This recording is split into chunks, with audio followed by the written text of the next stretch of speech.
instigation of another adult. It's usually the other parent, but I've seen grandparents do it. Oh, yes. Foster parents have done it. But you're in a situation where it's most likely the other parent and probably the other parent's relatives who are bankrolling them, supporting them, doing whatever. Okay. That's very clear. You are innocent, okay? All right, you make your normal mistakes as a parent. I make normal mistakes. My son would tell you some of them. That's why he's not here. But in any case, we're not talking, it has to rise to the level of really abusive treatment.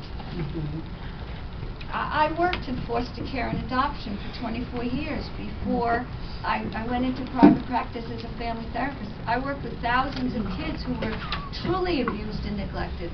They were removed from their homes.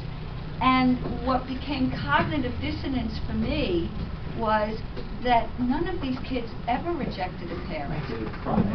They were protective of their parent. No, she never burnt me with that cigarette.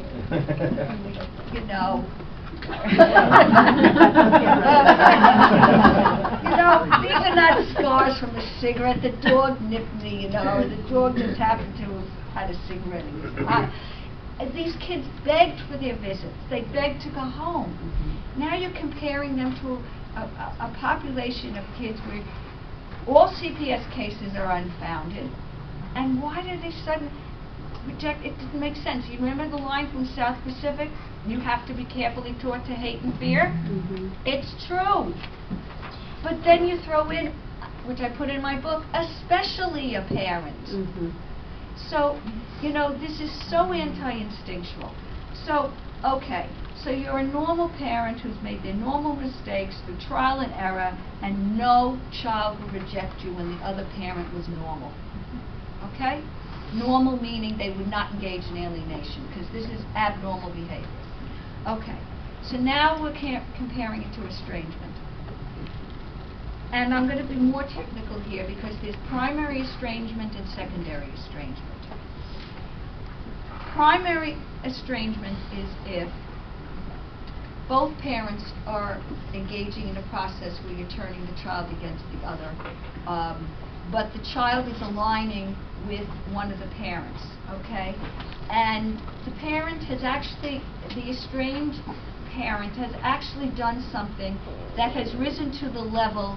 You know, Steve, you look quizzical. This is Steve. Yeah. So, oh, good, I'm teaching you something today. Okay. So, what the estranged parent has done rises to the level of abuse. Okay. Now, it must be causally connected to the child's rejection, which means it temporally preceded the rejection. Okay? That's primary estrangement. Can you repeat that, please? What point? The definition of primary estrangement. Primary estrangement is that both parents have been engaging in behaviors to turn the child against the other parent. The child aligns with one parent. The other parent has done things to the child that really does rise to the level of abuse that would justify a rejection, okay?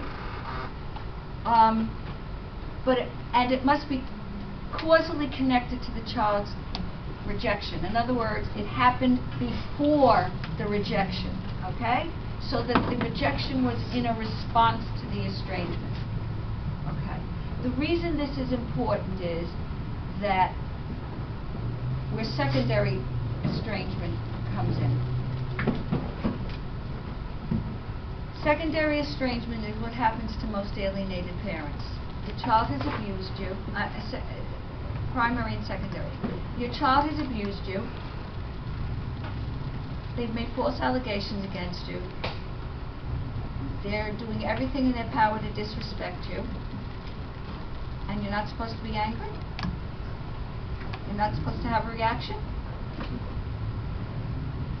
So you may say and do things that don't rise to the level of abuse, but letting them know you're really angry, and maybe you called them a name one once or twice, maybe you did something, okay?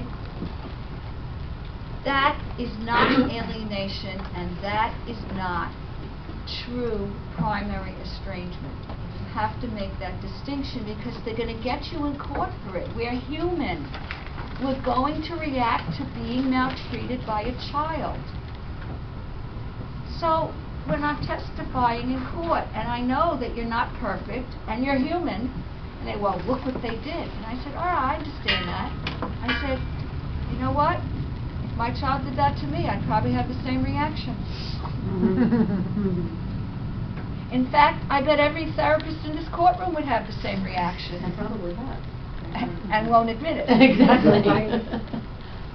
So it's very, very important to use your terms clearly and to